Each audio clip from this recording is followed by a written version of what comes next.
साईं की बात। बच्चे, तुम्हारा इंतज़ार ख़त्म होने वाला है मेरे बच्चे। जिस चीज़ का तुम बहुत बहुत दिनों से इंतज़ार कर रहे थे ना, वो चीज़ें तुम्हारे पास आने वाली है। तुम्हारे पास आएंगी, अपने आप आएंगी। तुमने बहुत इंतज़ार किया ना, बहुत सबूरी रखी है, तो अब वो सारी चीज़ें तुम्हारे पास आने वाली है मेरे बच्चे। कोई नहीं रोक सकता। तुम्हारी किस्मत में मैंने लिख दिया था, अब तुम्हारी किस्मत ही तुम्हें देगी, तुम देखना। और तुम्हारी भक्ति में इतनी वृद्धि हुई है ना कि तुम मेरे इतने करीब आ चुके हो, मेरे बच्चे बन चुके हो। तुम इतना प्यार करता हूँ तुम्हें। मेरे स्वरूप के दर्शन तो हजारों करोड़ों बच्चे करते हैं, हजारों करोड़ों बच्चे। लेकिन मेरे स्वरूप को देखकर साक्षात मेरे दर्शन करना, ये हर किसी की बस की बात है ही नहीं, हो ही नहीं सकता। क्योंकि मेरे समाधि मंदिर में हजारों लाखों लोग आते हैं जो मेरे हर दिन दर्शन करते हैं, मेरी कृपा प्राप्त करते हैं। लेकिन उनकी इच्छाएं तो पूरी करता हूँ मैं, लेकिन उन्हें साक्षात दर्शन नहीं मिल पाते। वो किसी किसी को ही मिल पाते हैं जिनके अंदर भक्ति होती है ना, भाव होता है। सच्चे मन से वो सिर्फ मेरी पूजा करने आते हैं, मेरा ध्यान करने आते हैं, मेरे दर्शन करने आते हैं, सिर्फ अपने बाबा से मिलने आते हैं। उन्हें मैं साक्षात अपने दर्शन करवाता हूँ, साक्षात बैठ जाता हूँ उनके सामने, और मेरे बच्चों को सिर्फ मैं ही दिखाई देता हूँ और कोई दिखाई नहीं देता। वो और मैं होते हैं। बाकी सबके लिए मैं एक मूर्ति हूँ, महज एक मूर्ति हूँ, एक स्वरूप हूँ। लेकिन उनके लिए उनका साक्षात बाबा है। और सुनो मेरे बच्चे, छुट्टियों पर जा रहे हो, छुट्टियां मनाने जा रहे हो ना, तो अच्छे से जाना, अच्छे से घूमना फिरना। लेकिन ये मत सोचना कि मैं बाबा की साईं सा चरित्र नहीं पढ़ पा रहा या बाबा का पूजा पाठ नहीं कर पा रहा, ऐसी कोई भी बात नहीं। घूमना फिरना, प्रकृति में घूमना, ये भी मेरी पूजा ही है, ये भी मेरी सेवा ही है। लेकिन घूमते फिरते ना एक काम ज़रूर करना। अगर तुम्हें रास्ते में कोई ज़रूरतमंद दिख जाए, कोई मेरा बच्चा दिख जाए जो भूखा हो, जो ठंड से कपकपा रहा हो, या कुछ भी मेरे बच्चे, तुम जिसकी जिस तरह से भी सहायता कर सकते हो, तुम्हारी जो भी सक्षमता हो, जो भी तुम जैसे करना चाहो ना, तुम वैसे करना। तुम्हें पूरी पूरी छूट है। लेकिन मेरे बच्चे की मदद ज़रूर करना। अगर तुम ऐसा करोगे ना, तो ये समझना कि तुमने जो बाबा का पाठ पूजा नहीं की ना, वो उसकी भरपाई मैं वहीं से करवा दूंगा। वो आशीर्वाद तुम्हें वैसे ही मिल जाएगा। और मेरा नाम जाप करते रहना, रास्ते में तुम्हारी रक्षा होती रहेगी। और सुनो, जो बात तुम बहुत प्यार से और शांति से कह सकते हो, समझा सकते हो सामने वाले को, अगर सामने वाला ज़्यादा चिल्ला रहा है, ज़्यादा गुस्से में है, उस वक्त अगर तुम भी चिल्ला चिल्ला कर बातें करोगे, समझाने की कोशिश करोगे ना, तो कभी ज़िंदगी में उसे समझा नहीं पाओगे जो तुम समझाना चाहते हो। हर बात को कहने का एक तरीका है, एक समय है, शब्द हैं। जिन शब्दों का तुम इस्तेमाल नहीं करते हो, वो शब्द तुम ऐसे कहते हो कि सामने वाले के ना चुभ जाए, इस तरीके से। बल्कि अगर तुम अपने शब्दों को तोड़ मरोड़ के बहुत प्यार से, विनम्रता से उन्हें कहने की कोशिश करोगे ना, समझाने की कोशिश करोगे, तो अगर कोई पत्थर भी होगा ना, तो वो भी पिघल जाएगा। उसमें मेरा आशीर्वाद भी रहेगा। अगर तुम भी चिल्लाओगे और वो भी चिल्लाएंगे, तो फिर कहाँ से बात बनेगी, बल्कि बात तो बिगड़ जाएगी। ना वो समझेंगे ना तुम समझोगे, और फिर इसका एक ही अंत है, रिश्ता खत्म। रिश्ता खत्म हो जाता है मेरे बच्चे। फिर तुम चाहो भी ना जोड़ना, तो उसमें गांठें पड़ जाती हैं।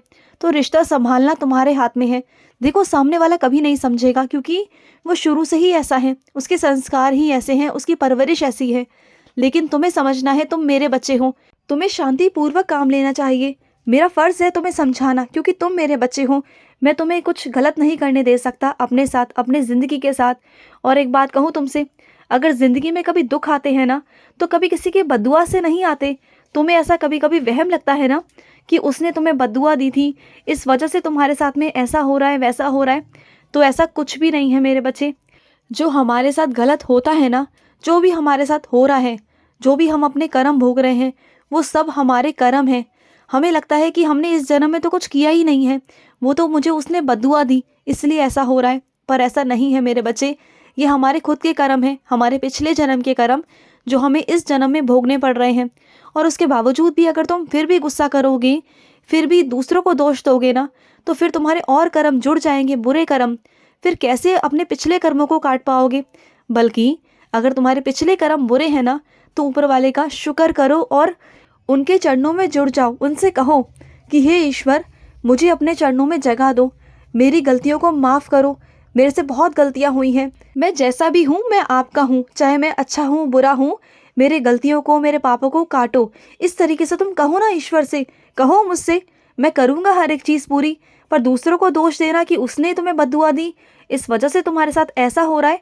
अगर ऐसी बातों को तुम मेरे सामने रखोगे ना तो फिर मैं क्या ही जवाब दूँ तुम्हें इस बारे में, क्योंकि तुम इतने समझदार तो हो कि तुम्हें बहुत कुछ ज्ञान है, बहुत सारी चीज़ों का तुम्हें पता भी है कि मैं तुम्हें बार बार समय समय पर समझाता भी रहता हूँ, संकेत भी देता हूँ, लेकिन उसके बावजूद भी अगर तुम नहीं समझ रहे हो तो इसमें तुम्हारी गलती है, किसी और की नहीं मेरे बच्चे। और सुनो, कोई अगर ऐसा इंसान है जो अपने शरीर से असहाय है, जो बुजुर्ग है मेरे बच्चे, और उसके बच्चे भी उसके पास नहीं रहते, उससे बहुत दूर रहते हैं, उसका करने वाला कोई नहीं। अगर तुम बच्चे होने के नाते, मेरे बच्चे होने के नाते, इंसानियत के नाते अगर तुम उसकी मदद कर देते हो ना, उनके बच्चों की गैर मौजूदगी में अगर उनका साथ देते हो, अगर उन्हें ज़रूरत है तो उन्हें दवाई दिलवा कर लाते हो, डॉक्टर को दिखवा कर लाते हो, या उनका कोई भी काम करते हो, जो भी उन्हें ज़रूरत है, जो भी वो चाहते हैं, जो भी वो मांग करते हैं ना इस उम्र में आकर, जबकि उनकी तबीयत ठीक नहीं रहती, ऐसी स्थिति में अगर तुम उनका साथ दे रहे हो ना, उनकी देखभाल कर रहे हो, तुम ज़्यादा कुछ उनको दे नहीं रहे, ले नहीं रहे, सिर्फ अपने शरीर से तुम उनकी सहायता कर रहे हो ना, तो इससे बड़ा पुण्य कुछ नहीं मेरे बच्चे। अगर तुम अपनी ज़िंदगी में, दुनिया में किसी की भी एक इंसान की, या फिर किसी पशु पक्षी की, या फिर किसी की भी सेवा ले लेते हो ना, सिर्फ एक सेवा पूरी ज़िंदगी, तो तुम्हारी पूरी ज़िंदगी के किए हुए पाप, पिछले जन्म के किए हुए पाप सब नष्ट हो जाते हैं। ईश्वर तुमसे इतना प्रसन्न हो जाता है, इतना प्रसन्न हो जाता है कि तुम जो नहीं भी है ना वो भी तुम्हें मिल जाता है। और तुम इतना नेक काम कर रहे हो ना मेरे बच्चे, और वो भी सबसे अच्छी बात है कि तुम निस्वार्थ भाव से कर रहे हो। तुम्हारा कोई लालच नहीं, कोई तुम्हारा स्वार्थ नहीं। आजकल की दुनिया में ना ऐसे बच्चे मिलना बहुत बहुत मुश्किल है।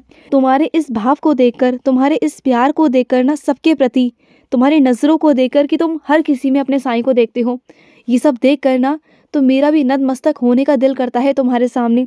इतने प्यारे हो तुम, इतने अच्छे हो कि तुम इतने अच्छे हो ना कि मैं जानता हूँ कि वो इंसान जिसकी तुम सहायता कर रहे हो ना, मदद कर रहे हो, एक वक्त वो भी था जिसने तुम्हारे साथ कुछ बुरा करने में कोई कसर नहीं छोड़ी, अहंकार दिखाने में कोई कसर नहीं छोड़ी, यहाँ तक कि तुम्हें हाथ उठाने पर भी कोई कसर नहीं छोड़ी थी उसने।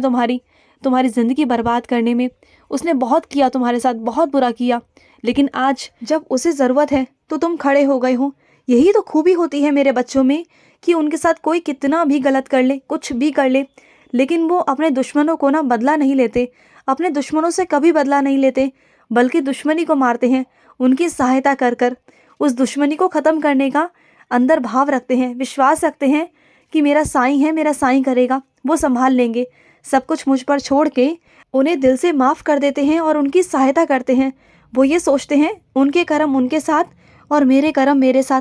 कितनी अच्छी सोच है मेरे बच्चे तुम्हारी, कितनी अच्छी सोच है। अगर तुम्हारी तरह मेरे सारे बच्चे बन जाए ना तो ये दुनिया बहुत खूबसूरत हो जाएगी। लेकिन क्या है ना, ये कलयुग का कहर है। कुछ मेरे बच्चे ऐसे हैं कि बस स्वार्थ के बिना तो वो किसी से बात तक नहीं करते। जहाँ स्वार्थ होगा ना उन्हीं से बात करेंगे, उन्हीं से उनका काम निकलता है तो वो कुछ भी करेंगे, और अगर स्वार्थ नहीं निकलता ना तो वो मुड़ के भी नहीं देखते। और सुनो, अगर कुछ बिगड़ा है ना तो समय लगेगा मेरे बच्चे, समय लगेगा, क्योंकि तुमने अपने हाथों से सब कुछ बिगाड़ा था तो समय तो लगेगा ना बनने में। थोड़ा समय दो मुझे भी। अब मुझे पता है कि तुम बैठकर इंतज़ार कर रहे हो उस सही समय का। बस चिंता मत करो, थोड़े ही दिनों में वो सही समय तुम्हारा आने वाला है। सारी सुख सुविधा तुम्हें मिल जाएंगी, लेकिन जो गलतियाँ तुमने की थी उसमें तुम्हें बदलाव लाना पड़ेगा। तुम्हें उस गलती का एहसास हुआ है ना, तो बस मेरे बच्चे उन गलतियों को दोबारा से मत दोहराना अपनी ज़िंदगी में। गलती उसे कहते हैं जो एक या दो बार हो, बार बार हो वो अपराध है मेरे बच्चे, गुनाह है।